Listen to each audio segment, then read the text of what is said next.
Assalamualaikum warahmatullahi wabarakatuh. Bismillah, alhamdulillah, wassalatu wassalamu ala rasulillah wa ala alihi wa sahbihi wa mawala. La hawla wa la quwwata illa billah. Amma ba'd.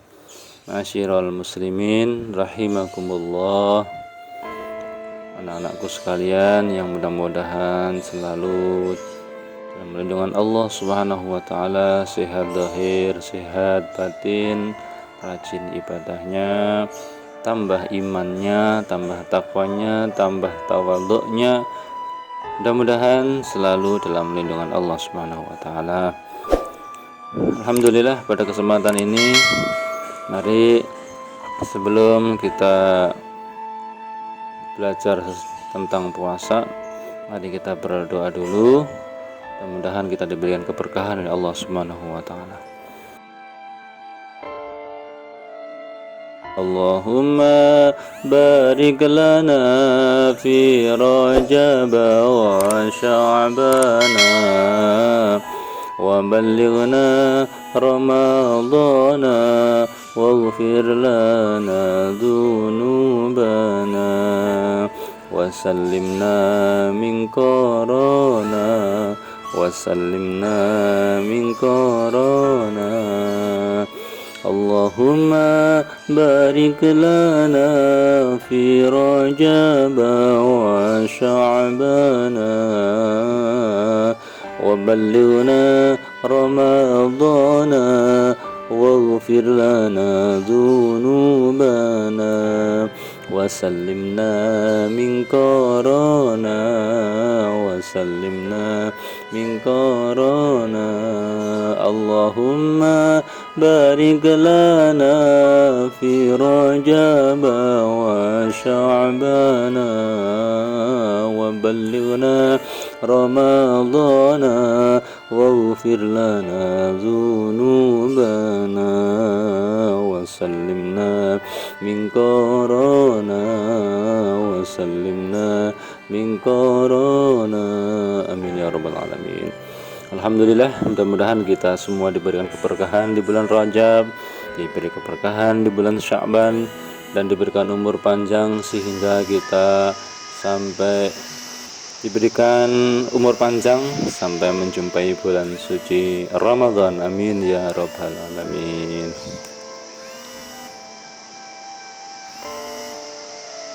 Oke, alhamdulillah anak-anak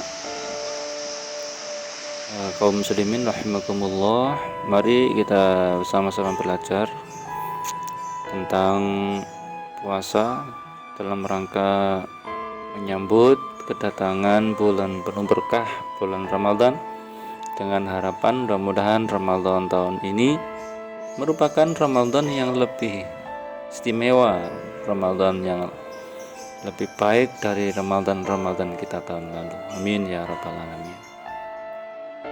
Bismillahirrahmanirrahim. Pengertian puasa.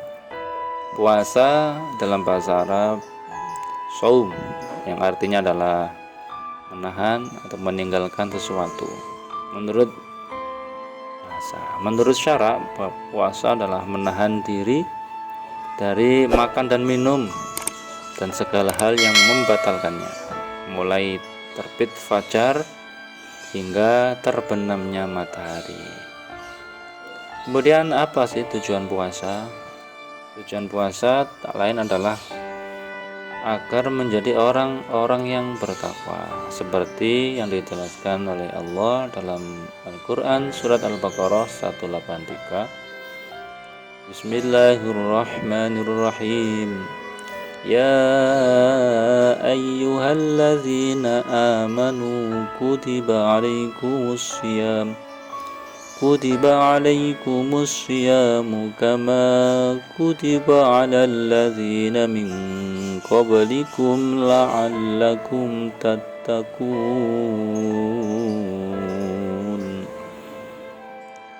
Hai orang-orang yang beriman, diwajibkan atas kalian semua berpuasa sebagaimana diwajibkan kepada orang-orang sebelum kamu, sebelum kalian, supaya kalian semua menjadi orang-orang yang bertakwa. Dalam surah Al-Baqarah 183 ini ada dua hal yang perlu difahami. Yang pertama adalah bahwa diwajibkannya puasa untuk orang-orang yang beriman. Ya ayyuhallazina amanu. Maksudnya bagaimana? Orang-orang yang berpuasa itu menunjukkan bahwa mereka memiliki iman. Kalau kita mengaku orang-orang yang beriman, maka kita pasti menjalankan puasa. Namun jika mengaku iman dan tidak berpuasa, maka iman kita perlu dipertanyakan. Mudah-mudahan kita juga mengaku iman dan kita diberikan kekuatan oleh Allah untuk menjalankan ibadah puasa sampai selesai. Amin ya rabbal alamin.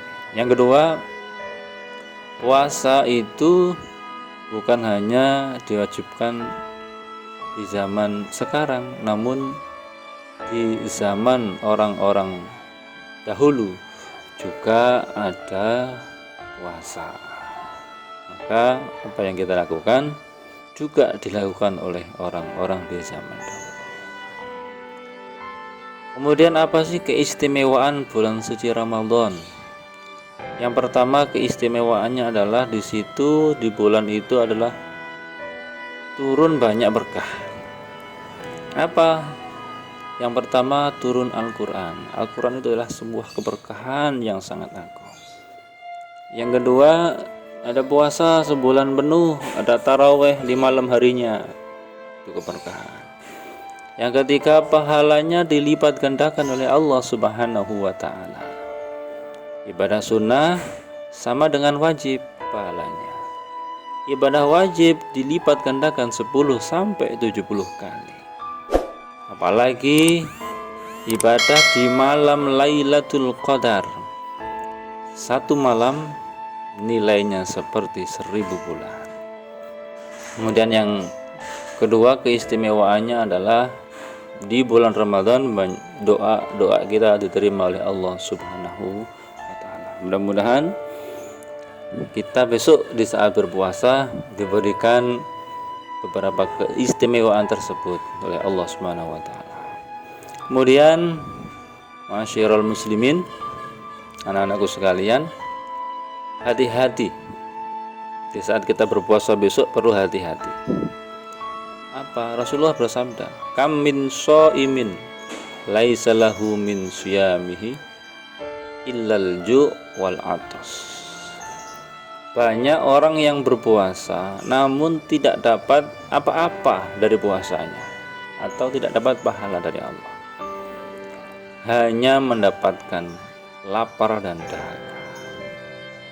Siapakah orang itu? Ya, mudah-mudahan tidak kita, yaitu orang yang puasa tapi tidak menjaga anggota badannya, seperti tidak menjaga lidah dari berbohong, tidak menjaga tangan dari perbuatan dilarang, tidak menjaga perut dari makanan yang haram, tidak menjaga mata dari pandangan yang tidak diperbolehkan, telinga tidak dijaga dari mendengarkan kebohongan, mendengarkan gosip, kemudian kaki tidak dijaga dari perbuatan-perbuatan buruk. Kemudian kita perlu belajar agar puasa kita lebih berkualitas. Kita perlu paham apa sih rukunnya. Rukun puasa ada dua. Yang pertama, niat. Niat puasa itu diniatkan pada tiap malam. Biasanya setelah taraweh kita niat, nawaitu shauma ghadin an ada'i fardhi syahri Ramadan hadis sanah fardhu lillahi ta'ala. Atau kita niatkan ulang setelah kita makan sahur. Kemudian yang kedua, rukunnya adalah menahan diri dari segala hal yang membatalkan puasa. Apapun itu yang membatalkan puasa, kita tinggalkan, kita tahan mulai fajar terbitnya fajar sampai dengan adzan salat maghrib. Kemudian syarat wajib puasa apa? Yang pertama adalah Islam. Jika kita Islam maka wajib kita berpuasa. Kemudian yang kedua balik. Jika kita sudah balik, yang cewek sudah menstruasi, yang cowok sudah pernah mimpi basah, sudah balik, maka kita wajib puasa. Yang ketiga berakal sehat. Jika kita semua punya akal sehat, waras, tidak stres, tidak gila, maka kita wajib puasa. Yang keempat mampu untuk mengerjakannya, tidak sakit yang jika kita puasa sakitnya tambah parah sampai kita mungkin sampai mau meninggal dunia kayak gitu, maka kita boleh tidak puasa kalau sakit seperti itu. Jika kita sehat maka kita wajib puasa. Dan yang kelima, suci dari haid dan nifas bagi wanita. Kemudian siapakah yang boleh meninggalkan puasa? Nah ini yang perlu. Jangan-jangan kita tidak masuk kategori ini tapi kita tinggalkan puasa. Yang pertama adalah orang sakit. Orang sakit yang sakitnya akan tambah parah, sangat parah, berbahaya untuk nyawanya jika digunakan puasa.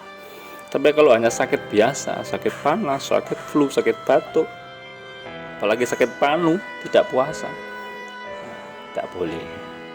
Kemudian yang kedua, musafir, perjalanan jauh sekali, bukan hanya dari rumah ke pasar, dari rumah ke sekolah, perjalanan jauh, musafir, hidupnya di jalan, boleh tidak puasa. Kemudian yang ketiga, haid atau nifas, bagi seorang cewek, seorang wanita, jika haid maka boleh nggak puasa.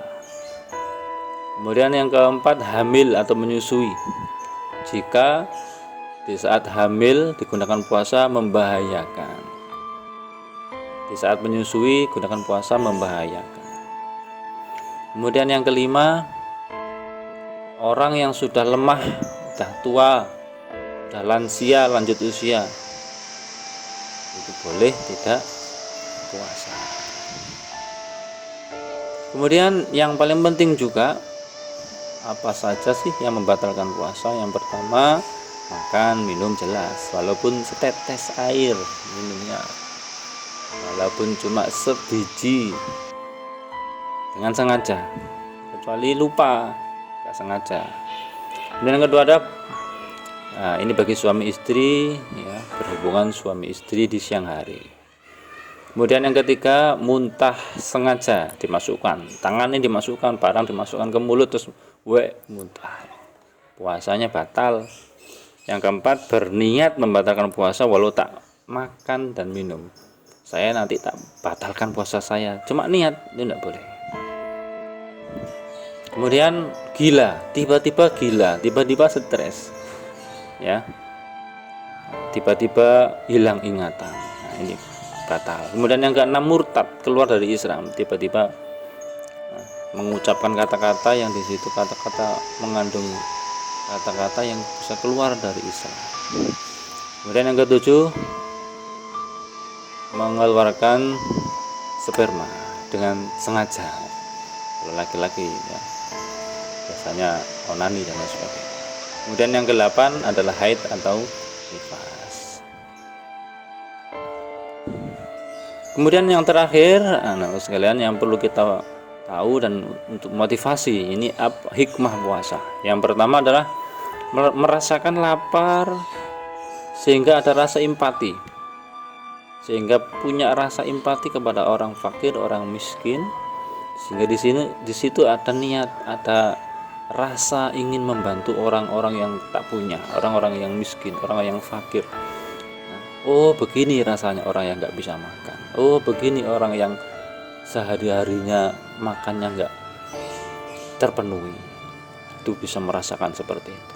Hikmah. Yang kedua adalah menumbuhkan rasa sabar. Sabar menanti maghrib, walaupun kurang 1 menit tidak boleh makan. Ini adalah sabar. Walaupun bedugnya kurang 5 detik belum adzan, sabar ditunggu. Jadi melatih kesabaran.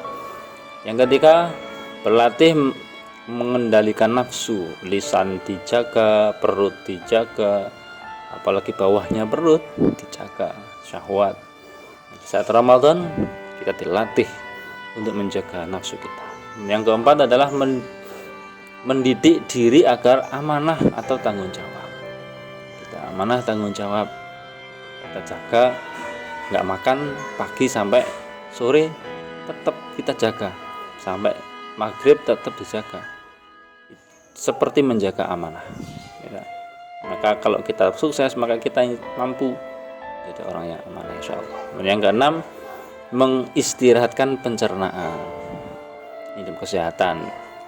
Sehari-hari pencernaan kita itu terus produksi, terus makan. Nah, di bulan puasa beristirahat, berhenti karena tidak ada makanan yang kita makan. Kemudian perutnya bisa bersih. Nah, demikian. Nah, mudah-mudahan sedikit penjelasan ini. Oh ya, ada sedikit lagi tambahan. Besok jika bulan Ramadan ada amalan-amalan.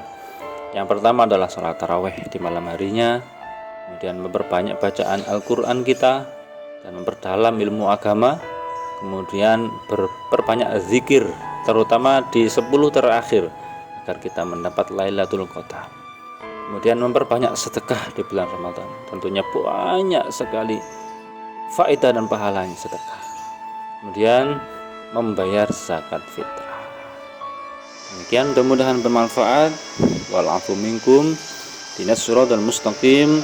Kurang lebihnya mohon maaf. Assalamualaikum warahmatullahi wabarakatuh.